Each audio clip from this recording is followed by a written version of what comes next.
Weekend पर नतीजे आए थे। बैंक का मुनाफा 74% बढ़ा है और एनआई 23% घटी है। हालांकि सालाना आधार पर ग्रॉस एनपीए में भी कमी आई है। नतीजों पर बातचीत करने के लिए हमारे साथ जुड़ गए हैं येस बैंक के MD and CEO Prashant Kumar. Prashant ji, बहुत शुक्रिया आपका समय देने के लिए। ईटी स्वदेश पर सर आपका बहुत बहुत स्वागत है।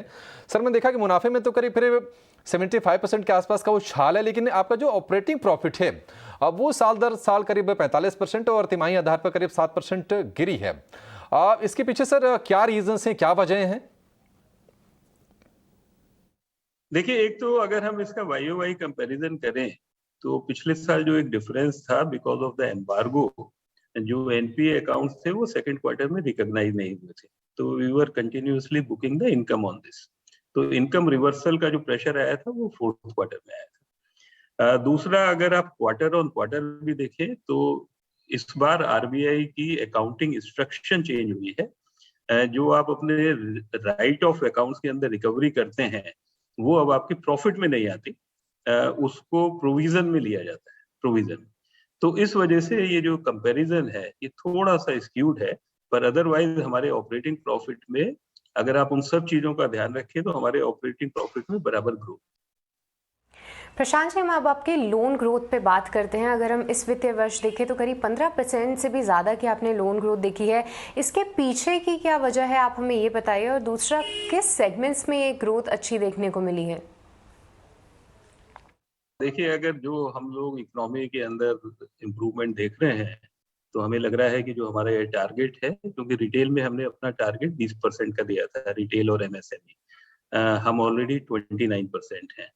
कॉरपोरेट के अंदर अभी तक एनवायरनमेंट में भी अपॉर्चुनिटी नहीं थी और हमारी अपनी स्ट्रेटेजी में हम थोड़ा सा डी रिस्किंग कर रहे थे, पर अब जिस तरह के हमारे अब डिसबर्समेंट हो रहे हैं उससे कॉरपोरेट में भी ग्रोथ दिखाई देनी शुरू हो जाएगी। तो मुझे लग रहा है कि जो हमारा अपना टारगेट है 15% का, वो हम आराम से अचीव कर लेंगे। ठीक है प्रशांत जी, चलिए आपसे अगला सवाल लेंगे, लेकिन उसके पहले दर्शकों को जरा बाजार की तस्वीर एक बार बताते हैं हल्के से। निफ्टी में निचले स्तरों से बहुत ही एक स्मार्ट रिकवरी आई है और अब 18,150 के आसपास हो रहा ट्रेड, यानी कि करीब करीब 1.25 अंकों के आसपास की रिकवरी निफ्टी में निचले स्तरों से आ गई है और बाकायदा दोनों ही इंडेक्स अब हरे निशान में ट्रेड कर रहे हैं। अगर हम निफ्टी बैंक की अगर बात करें तो वहां भी एक जबरदस्त रैली है। इनफैक्ट पूरी की पूरी जो तेजी है एट्रीब्यूट कर सकते हैं निफ्टी बैंक को। 800 अंकों के आसपास की एक जोरदार तेजी है। पीएसयू बैंकों का इंडेक्स करीब 2% और प्राइवेट बैंक का जो इंडेक्स है वो तकरीबन 2% की मजबूती वहां पर भी है।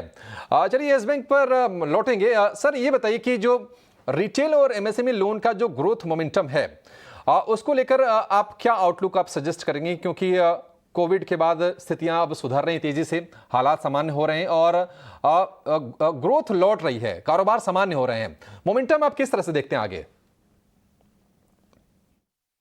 नहीं, मुझे लगता है ये रिटेल और एमएसएमई की जो ग्रोथ है इसके अंदर ही मोमेंटम बिल्कुल कंटिन्यू करेगा, क्योंकि एक रिटेल सेगमेंट ऐसा है जिसके अंदर कोविड का काफी इम्पैक्ट हुआ था और जिस तरह इकोनॉमिक में इम्प्रूवमेंट आ रहा है तो हमारे रिटेल और एमएसएमई दोनों के अंदर आने वाले टाइम में अच्छी डिमांड दिखाई देगी।